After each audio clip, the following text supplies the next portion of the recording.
We have mridanga player? Yes. Okay. And kartal player? Besides me? Yeah. Yeah.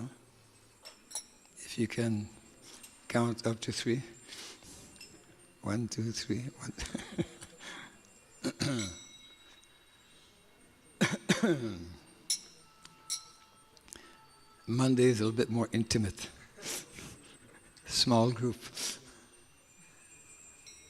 Yeah.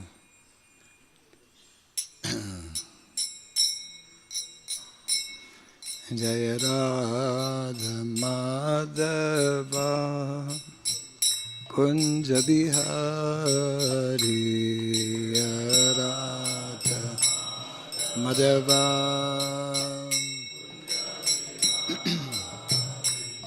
Jaya Radha Madhava Kunja Bihari Radha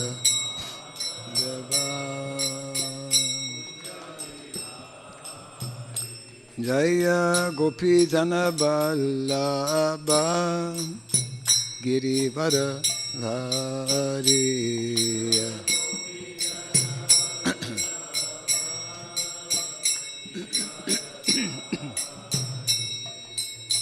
Gopi Jana Vallabha Girivara Dhari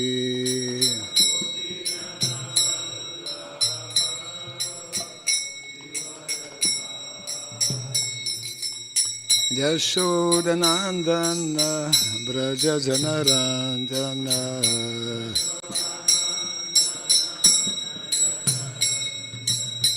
Yashodanandana Braja Janarandana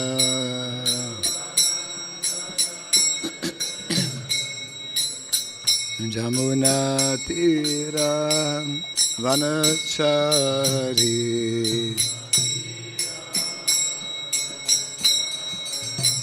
Jamuna Tira Vanachari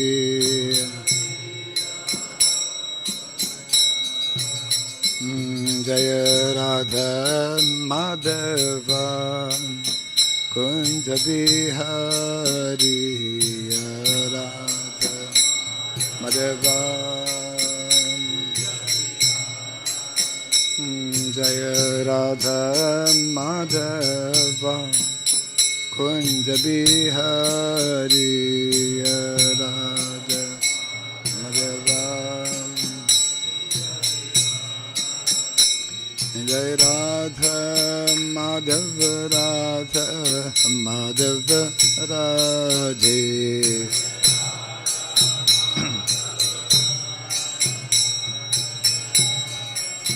Jaya Radha Madhava Radha Madhava Radhe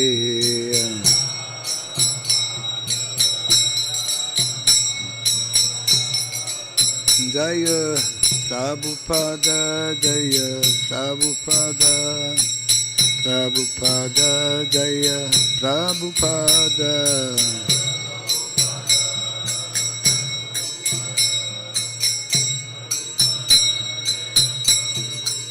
Prabhupada, Prabhupada, Prabhupada, Prabhupada,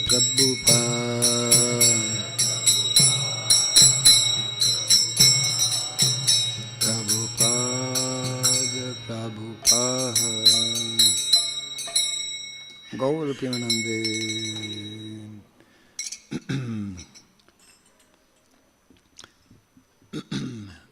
Om Hare Krishna.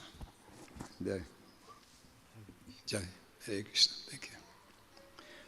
Om Agyanatimirandasya Gyananjana Shalakaya Taksuran Bilitam Jena Tasmai Sri Gurave Namaha Sri Chaitanya Manobhistam Stapitam Jena Bhutale Swayam Rupa Kadamahyam Dadati Swapadantikam Vandeham Sri Guru Sri Juta Padakamalam Sri Gurun Vaishnavamscha Sri Rupam Sagrajatam Sahagana Raghunatan Vitam Tvam Sajivam Sadvaitam Savadutam Parijana Sahitam Krishna Chaitanya Devam Sri Radha Krishna Padan Sahagana Lalita Sri Vishakhanvitamscha Hare Krishna Karuna Sindhu Dinabandhu Jagatpate Gopesha Gopika Kanta Radha Kanta Namostute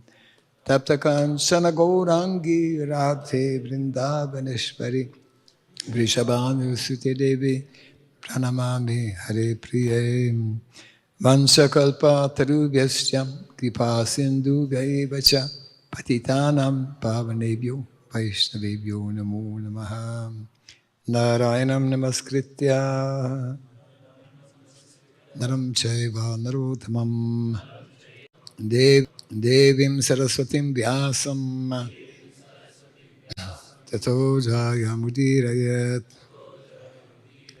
Before reciting the Srimad Bhagavatam, which is our very means of conquest, let us first offer our respectful obeisances unto Narayana, the Supreme Personality of Godhead, unto Nara, Narayana Rishi, the supremmost human being, unto Mother Saraswati, the goddess of learning, and unto Srila Vyasadeva, the author.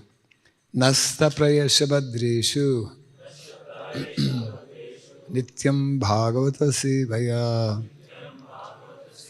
bhagavati tamashloke bhakti bhaviti naistiki. By regularly hearing the Srimad Bhagavatam and by rendering a service unto the pure devotee, all that is troublesome within the heart becomes destroyed practically to nil, and loving devotional service unto the Supreme Lord, who is praised with transcendental songs, it becomes established as an irrevocable fact. Idam Bhagavatam Nama Puranam Brahmasamitam Utamashloka Charitam Chakara Bhagavan Rishi Nishreyasaya Lokasya Dhanyam Swasyayanam Mahat. This Srimad Bhagavatam, known as the Grantaraj, the king of all Vedic literatures, is the literary incarnation of God. It is compiled by the incarnation of God, as Srila Vyasadeva. It is meant for the ultimate good of all people. It is all successful, all blissful, and all perfect. Sri Krishna Chaitanya Prabhu Nityananda Sri Advaita Gadadhara Sri Vasadi Gaura Bhakta Vrinda Hare Krishna Krishna Krishna Hare Hare Hare Rama Rama Rama Hare Hare. Om Namo Bhagavate Vasudevaya. Om Namo Bhagavate Vasudevaya. Om Namo Bhagavate Vasudevaya. Om Surabhyaya Namaha. Om Surabhyaya Namaha. Om Surabhyaya Namaha. Mukam karoti vasalam pagom langayate girim yatkripa tamaham bande Sri Gurum Dinataranam. Yatkripa tamaham bande Sri Gurum Dinataranam. Hare Krishna, welcome everyone to our morning Bhagavatam class, which is Canto 7, Chapter 5, entitled Prahlad, the saintly son of Hiranyakashipu, text 52. Dharmam artham cha kamam cha nitaram chanupurvashaha praradayochatu Rajan Prasrita Vanataya Cha Dharmam Artam Chakamam Cha Nitaram Chanupurvashaha Praradayo Chatu Rajan Prasrita Vanataya Cha Dharmam Artam Chakamam Cha Nitaram Chanupurvashaha Praradayo Chatu Rajan Prasrita Vanataya Cha Dharmamartham Chakamam Cha Nitaram Chanupurvashaha Praradayo Saturajan Prasrita Vanataya Cha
Ladies, Mataji's.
Dharmam, mundane occupational duty. Artham, economic development. Cha, and kamam, sense gratification. Cha, and nitaram, always. Cha, and anupurvashaha, according to order, or from the beginning to the end. Praradaya, unto Prahlad Maharaj.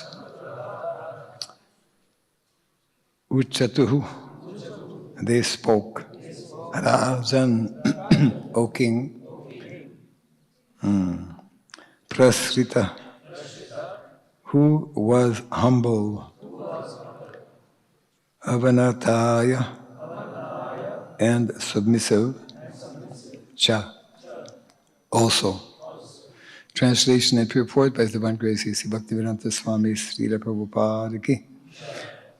Thereafter, Sanda and Amarka systematically and unceasingly taught Prahlad Maharaj, who was very submissive and humble, about mundane religion, economic development, and sense gratification. Purport. There are 4 processes for human society: dharma, artha, kama, and moksha. And they culminate in liberation. Human society must follow a process of religion to advance. And on the basis of religion, one should try to develop his economic condition so that he can fulfill his needs for sense gratification according to the religious rules and regulations. Then liberation from material bondage will be easier to attain. That is the Vedic process. When one is above the stages of dharma, artha, kama, and moksha, one becomes a devotee. He is then on the platform from which he is guaranteed not to fall again to material existence. Yat gadva nanivartanti. As advised in the Bhagavad Gita, if one transcends these 4 processes and is actually liberated, one engages in devotional service. And then he is guaranteed not to fall to material existence again. Translation again.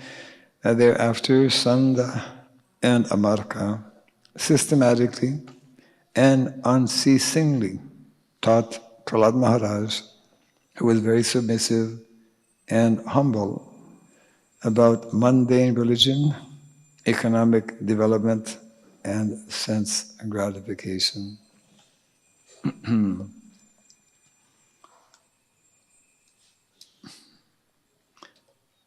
These 4 principles, dharma, artha, kama, moksha, they come up again and again in our Vedic literatures, in the Srimad Bhagavatam, and they need to be understood in the proper way.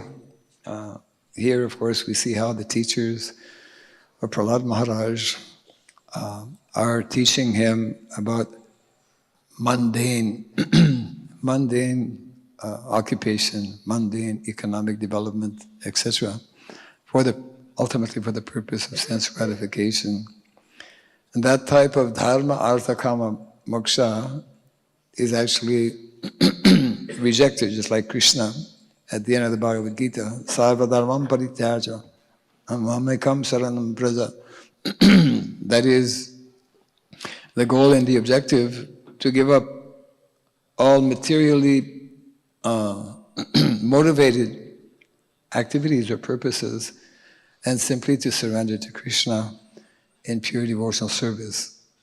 However, because that is not so easily and immediately attained, Shastra does give guidelines in the area of dharma,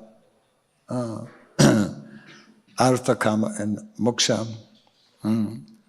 We were discussing yesterday a little bit how dharma needs to be understood on 2 levels. The eternal dharma, which is also, of course, mentioned in the very beginning of the Srimad Bhagavatam. Savaya pumsam paro dharmo, the supreme dharma, topmost dharma for all living entities, is to engage in devotional service of the Lord. Savaya pumsam paro dharmo, dato bhakti radhoksaje haitukiya pratihata, yayatma suprasidati. Prabhupada explains how when we take up that supreme dharma, which is bhakti, devotional service, then by following the injunctions of Shastra in the matter of dharma, artha, kama, moksha, we will be able to meet all of our different necessities. we do have material necessities. When we become devotees, when we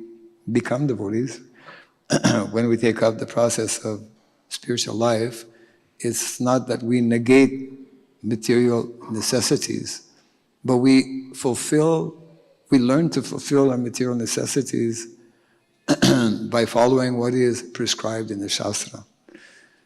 In other words, our guiding principles, are always meant to be in line with Shastra. And of course, what Prahlad Maharaj's teachers are doing, what they're teaching is not in line with Shastra. And therefore, although Prahlad Maharaj, as an ideal student, he's very submissive and very respectful. He's hearing them, but he has, he already has superior knowledge. As we know, he has superior knowledge of Bhakti, devotional service.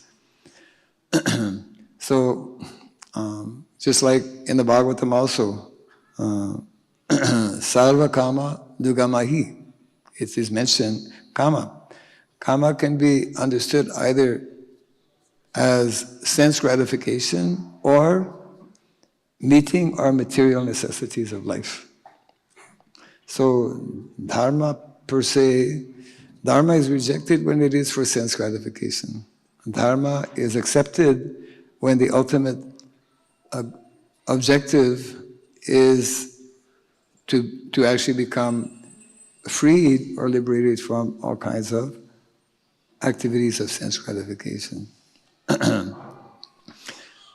So therefore the importance for all of us as devotees to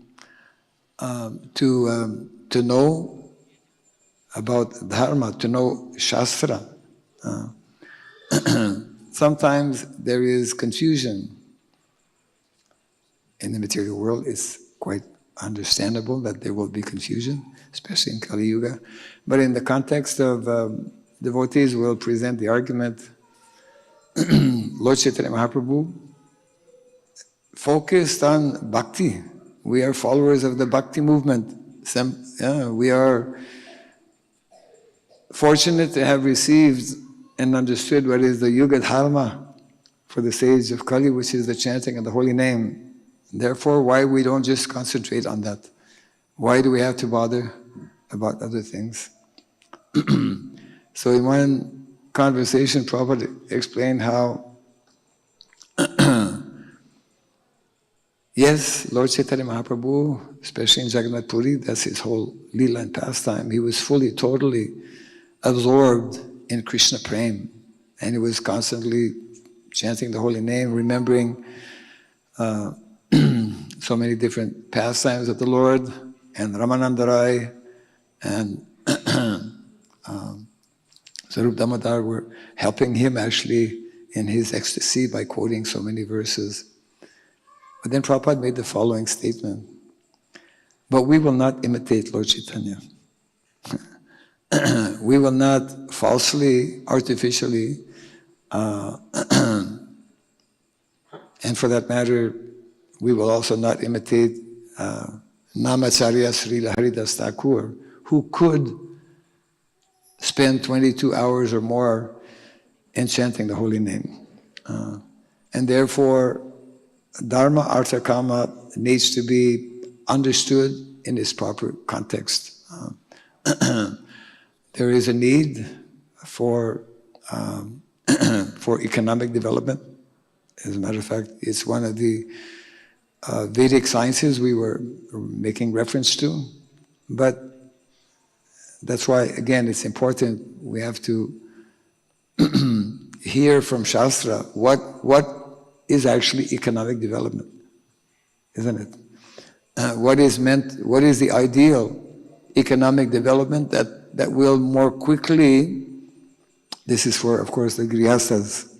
Brahmacharis don't have to worry about economic development. Vanaprastha also, and sannyasis, only householders. But that if we understand what is meant to be the ideal and the prescribed economic development, which we discussed briefly yesterday, Krishi Gorakshavanijam, Vaishya Karma Swabhavajam. That is Krishna's system.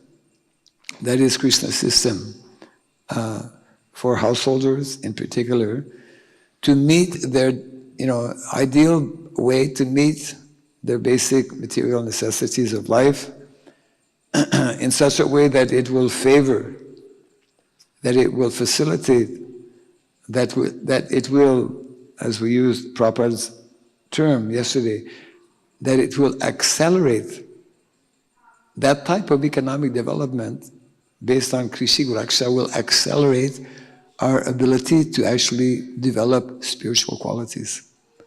It's in one sense, it's like obvious, but in modern day society, it is totally unknown, of course, to ordinary people. But the unfortunate thing is that it's also unknown to our own devotees, largely, So, kama and artha, or artha and kama, with artha we fulfill our material necessities of life. When we follow the prescribed activities and method for, let's say, gaining money, then that process in itself is intimately or directly connected with the supreme dharma, isn't it? That's why, again,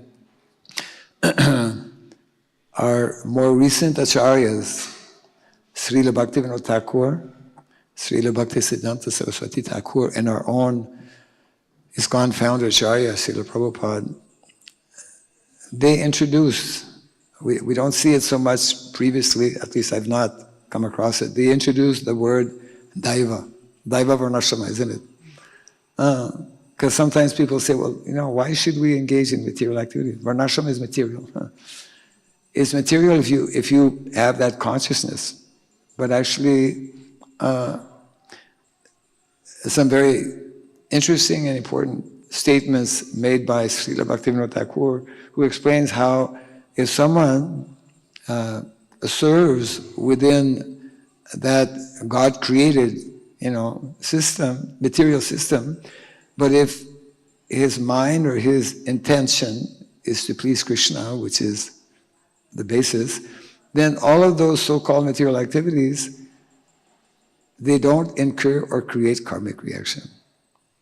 When we properly understand what is meant to be the activities, the form of economic development, which is prescribed in the Shastra, which was especially demonstrated by the residents of Vrindavan, in particular Krishna and Balaram, then those type of activities, when performed in the proper consciousness, this is devotional service. It doesn't create karma, isn't it? So sometimes we have a tendency, it's natural in the material world, to go to one extreme or to the other extreme. Bhagavatam is giving us that proper middle point, we could say, or balance, isn't it? Obviously, householders, they have to work, they have to make money. But when Krishna speaks about prescribed duties, we should try to read this or understand this term, prescribed duties, as prescribed Vedic duties, Vedic subscribed duties, Vedic prescribed duties. It's very different from what we accept, what we have learned to accept in modern day society. Because the vast majority of so-called duties or professions or occupations today in the world, they're not Vedic prescribed duties, isn't it? We want to do everything that's in line with Shastra, because Krishna is giving Shastra and He knows what is best for us to meet our basic needs and necessities of life. And therefore, although the essence is bhakti, the essence is pure devotional service. We can learn to perform that pure devotional service with this material body, isn't it? And within the prescribed process or system that Krishna has given. So this is a major challenge, I would say, for all of us as devotees, especially those who are householders, because the householders are the ones that have to make money, that have to deal with these two aspects of artha and kama, isn't it? Therefore, the need, very urgent need for all of us to more closely study what is given to us in the pages of the Bhagavatam. Actually, one devotee, one of my godbrothers, recently, I'm still waiting for that book called The Perfect Society. What's his name? Jayananda? No, something like that. Very senior Prabhupada disciple. He joined way back in 1966. He was preaching in foreign countries. Very, thank you. Dayananda, thank you. Dayananda Prabhu. He actually put together, maybe a year and a half ago, he started a journal. What is it? Newsletter called, what's the name of that newsletter? Something like by Varnashrama Dharma newsletter. It only appeared twice. He published only twice after 6 months. And then he decided to put everything in his book. It's on Amazon, actually. And the title of that book is The Perfect Society, because he took it directly from, this is seventh canto when we, a little further, right? From chapter 11 to 15. Those are grihasthas and who have not read and thoroughly studied chapter 11 to 15, the 5 chapters spoken by Narada Muni on the subject matter, will generally have more difficulty understanding about dharma. So our goal, our objective is not only to strive for perfection on the spiritual level, that is our topmost or highest objective, but also we should know that there is also this concept of perfect society. There is this concept of perfect family life. Only if it is connected with Krishna, isn't it? And that is why when we begin to understand Krishna's material arrangement in terms of varnashrama, here this is the context of education. The guidelines in terms of Vedic education are also very elaborately in detail given in the Shastra. And this is the type of education, this is the type of economy, this is the type of governance, isn't it? How we should organize our communities, how we should organize our society. These are all very scientific instructions. Instructions based on scientific, we could say, principles. The whole, naturally, isn't it? Krishna, being the Supreme Personality of Godhead, whatever He will teach, whatever He will instruct, is perfect. We simply have to hear it properly, receive it, and then apply according to what Krishna is giving. So, in other words, we are meant, we as devotees, we as a society, are meant to show what is perfection. Perfection, pure devotional service is perfection on the spiritual level. And society arranged according to the proper understanding of dharma, artha, kama, moksha, that is also a perfect material system as well. In other words, we have perfection on these two levels, and the more we follow, then we will not have the kind of anxieties that people, and sometimes even our own devotees, struggle with, largely because we are not in line with what is prescribed actually in the Shastra.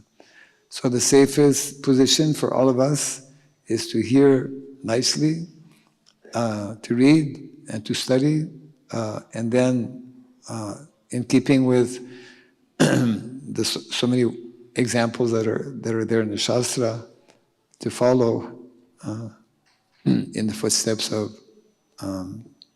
of various great personalities.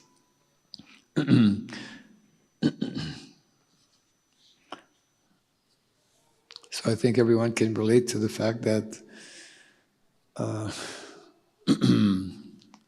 in modern day educational system, as presented here, everyone is being trained in the wrong way, and therefore devotees of Krishna especially have a major responsibility to actually introduce.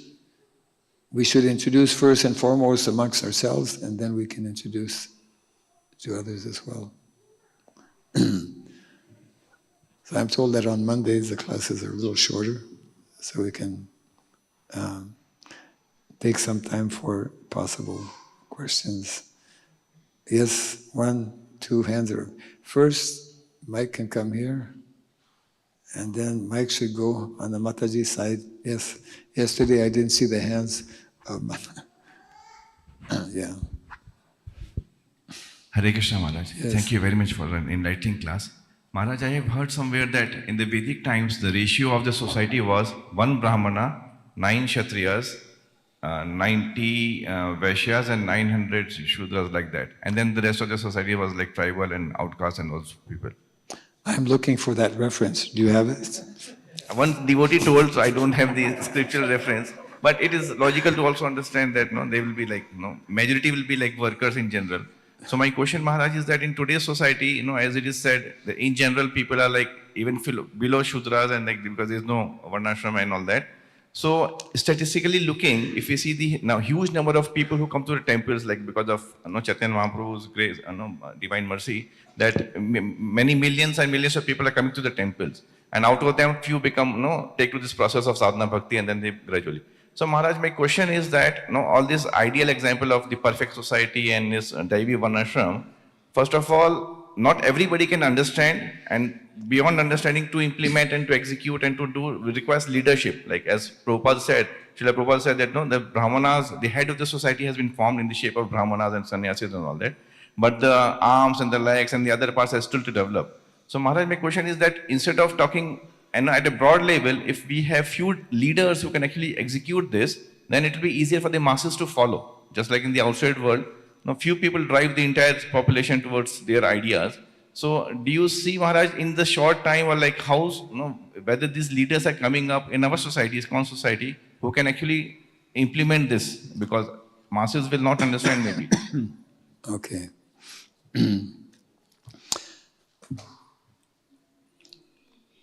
If we understand this important, let's say, advice or instruction, actually, that Prabhupada gave us, which I was briefly mentioning yesterday, that in order for us to actually understand how to go about, let's say, organizing society, until and unless we establish Varnashram colleges, it will be, because both Gurukul and Varnashram colleges and the basic Vedic, traditional Vedic sciences are primarily meant to train leaders in society. Now, when we speak of leaders, basically in any community or in any society, we can easily observe also there are some natural leaders and the rest are meant to be followers. But actually, both are meant to be qualified. So, within the context of traditional Vedic education, formal education, there's two levels of education actually, formal and non-formal. So formal education, Prabhupada gives a nice definition of this in the 10th canto, chapter 11, you can look it up later on, text number 37, 10, 11, 37. Prabhupada speaks about academic education as being formal education for mainly brahmanas. So who are the natural leaders in society? Brahmanas, Kshatriyas, and Vaishyas.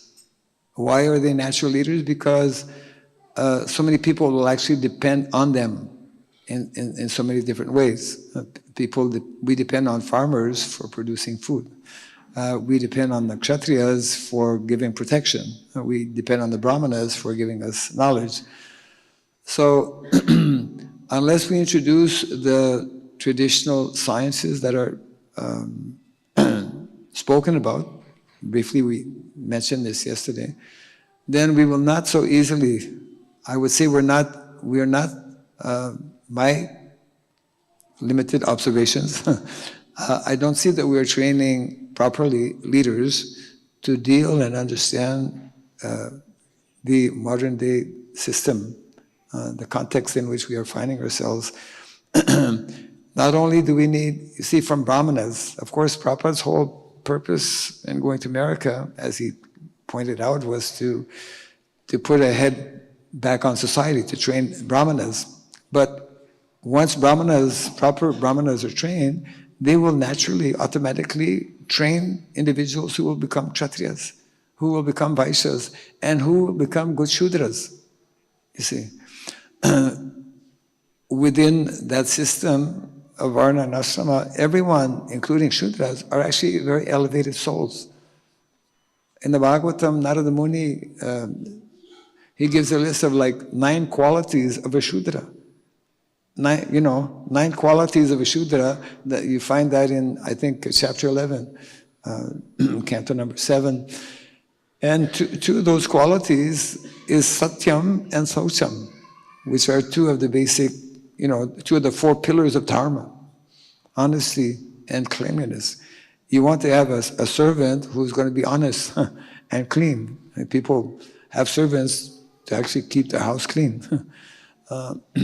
So, yeah, unless we, if we only limit ourselves to the, let's say, spiritual dimension and forget about the other dimension of life, then that will create, and is creating, I would say, an imbalance.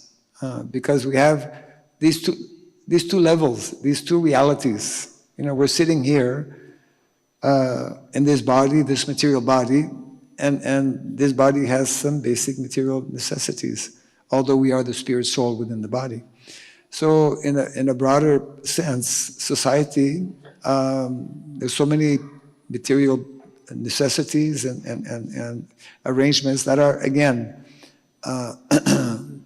prescribed in the Shastra. So these are basically the 2 types of individuals in any society, qualified leaders. In the Vedic culture, they are the Dvijas. Dvijas are the Brahmanas, Kshatriya, and Vaishya. And, where are we teaching within our society about the qualities of Kshatriyas? We're not, because until we have Varnashram college, it won't happen. Some leadership courses are there, but very limited, I would say. It's a big topic, but definitely we can improve a lot on that. Microphone should go on that side somehow. Yeah. Right side, Prabhu. Yes. Hare Krishna Maharaj, Koti Koti Dandavat Pranams, please accept my most humble and respectful obeisances onto your lotus feet as servant of your servant.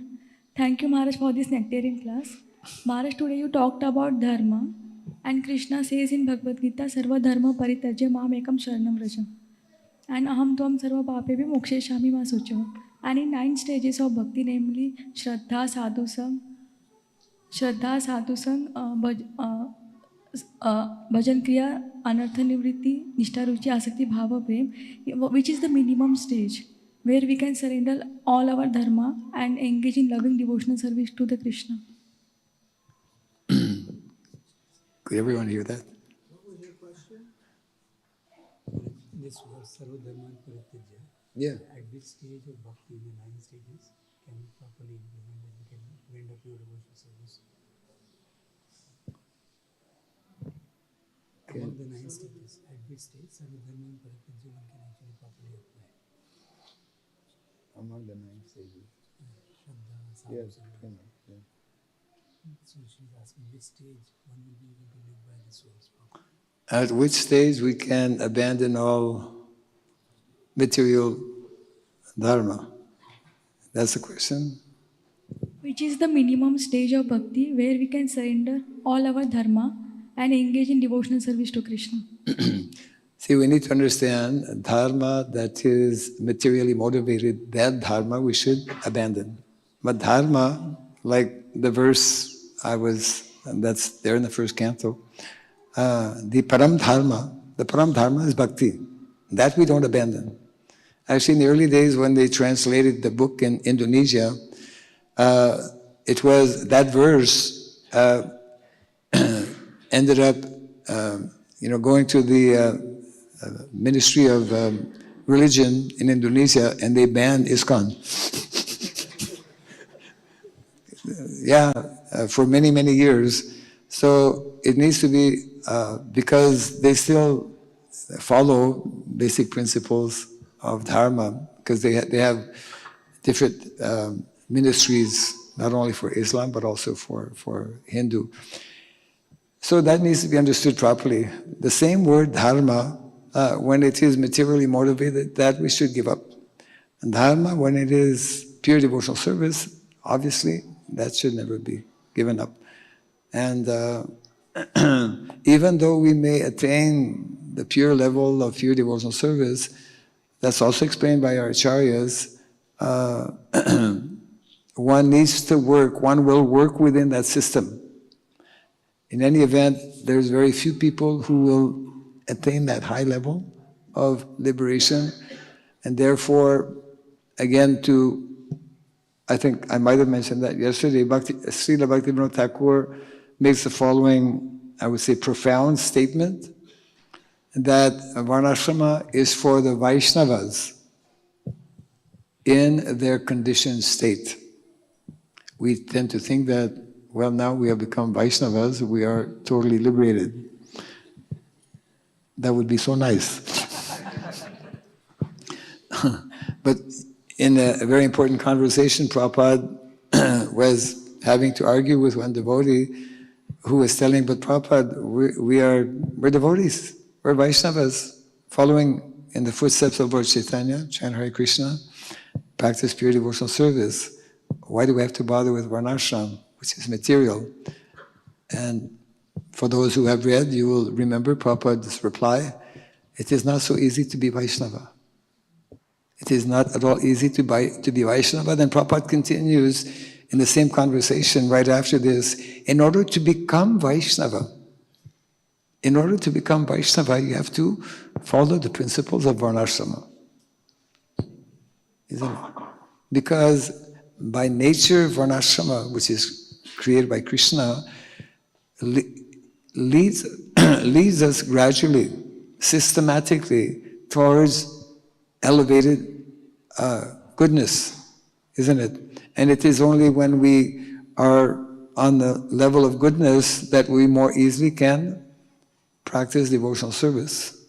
As also in the second chapter of the first canto, Divinity and Divine Service. Evam prasana manaso bhagavat bhakti jogataha bhagavat tattva vijnanam mukta sangasya jayate. Isn't it? So first we come to the level of goodness. For the vast majority of people, some rare soul might immediately jump beyond the mode of goodness, but that's very rare. Therefore, that system is there. And that system needs to be understood in terms of Krishi Goraksha as well, in terms of economic development. Yes. Thank you, Maharaj. Yes, Hare Krishna.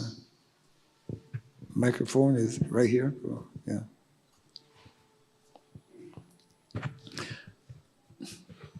We have 1.5 minutes.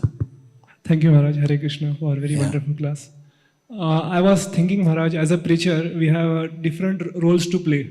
Like when I am giving session, I may be acting as a Brahmana. When we are doing some management meeting for our center, we are acting as a Kshatriya. When we are doing fund collection, we are acting as a Vaishya. And similarly, when we are doing Maha cleaning, we are acting as a Shudra in one sense. So when we are playing different roles, it is always difficult to remember I am Jivara Sarupa, Krishna Nityadas, and I am servant of Krishna. So in all these situations, when I am acting for the pleasure of Guru and Krishna, how do I remember my eternal position? Hare Krishna. Yes. I will answer in the following way. When we live in a temple, then yes, at any moment we're called upon to be either a Brahmana, Kshatriya, Vaishya, Shudra in terms of activity. The whole concept and application of the Varna in asrama becomes more a reality, more a necessity, more real when we're living out in what we call the material world. When we are living out, interacting, then we have to take on generally a particular role, which is meant to be according to our nature. So, in other words, there are two situations that we're looking at. On the one hand, those of us who are devotees living in the temple, then our primary understanding is that we are eternal servants of Krishna, and that whatever may be needed, isn't it?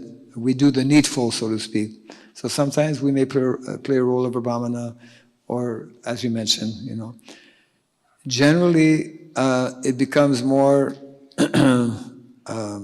prominently, let's say, understood and followed when we are not living in a temple and where we have to take on some particular role or responsibility and interact with general society. So maybe to a large extent, one of the reasons why we have less maybe interest or less acquaintance with Varnashrama is that we are to a large extent still very closely connected with temple, which is okay. At the same time, Prabhupada, if I can I'll just finish on this point actually, which is quite important. It's explained nicely in a small essay that Prabhupada wrote way back in probably before many of you were born, 1956, called Gita Nagari. Who has read Gita Nagari? Who knows about Gita Nagari? Thank you, Maharaj. Yeah, so Gita Nagari is a very important essay. It's on the folio, where Prabhupada speaks about 4 phases, 4 movements, to introduce the mission of Lord Chaitanya, to spread, the Sankirtan movement. So he calls the first phase as Sankirtan movement based on the holy name and books. He calls the second phase spiritual, temple worship movement, establishing temples where we have beautiful deities and devotees can come and people can be introduced to who is the Supreme Personality of Godhead. Number 3 is, Prabhupada calls it spiritual initiation movement, congregational preaching. We train up individuals to become more committed and they eventually will be taking initiation like that. The 4th movement, which is missing, which Prabhupada speaks about way back then, he called it the classless society movement, which means Varnashrama. And by classless society, we need to understand it as Daiva Varnashrama, that regardless of your position as a Brahmana, Kshatriya, Vaishya, Shudra, we're all engaged in serving Krishna. We're all engaged in practicing devotional service. Krishna is the center, is the focus of our lives. So that type of varnashrama is like, especially, I mean, we can practice to some extent in our temples, but we've been focused mainly on the first three, and therefore the fourth one we have yet to take up largely. We have a few communities here and there, and therefore that's why there's less clear understanding of how to proceed. So therefore, in our temples, in these first three phases, we every day we're playing different roles. But as we are meant to introduce the fourth wave or the fourth movement, then we will see things in a slightly different manner. Although, Prabhupada mentioned, for Vaishnavas, we should regard this whole system as like a drama or a play. We assume, we accept a particular role knowing that, hey, I'm not really that. I'm not really Brahmana or Kshatriya. I'm an eternal servant of Krishna. But for the proper functioning of society, we accept these different roles. When we live in outside society, it's different, slightly different, quite a bit different, I would say, in a temple. Yeah? Thank you, Maharaj. Hare Okay. Krishna. Yeah. Okay, real quick. Quick. Thank you, Guru Maharaj. Guru Maharaj, I want to know from you, what is the significance of Kul Devi and Kul Devta in a Varnashram society? Significance of? Kul Devi and Kul Devta in the Varnashram society. Kul. Oh, Kula, yeah. Kula Devi and Kula Devta in Varnashram society. We can discuss after the class. I think that's kind of like, for people in India, it probably has a particular meaning. And within the context of our Vaishnav understanding, it may have a different one. So it would take a bit more time to address that, yeah. Yes, so I think if there's any other question, you can see me after the class, but I think we have to close for now. Jai Contextualizing Srimad Bhagavatam ki, Jai Srila Prabhupada ki. No.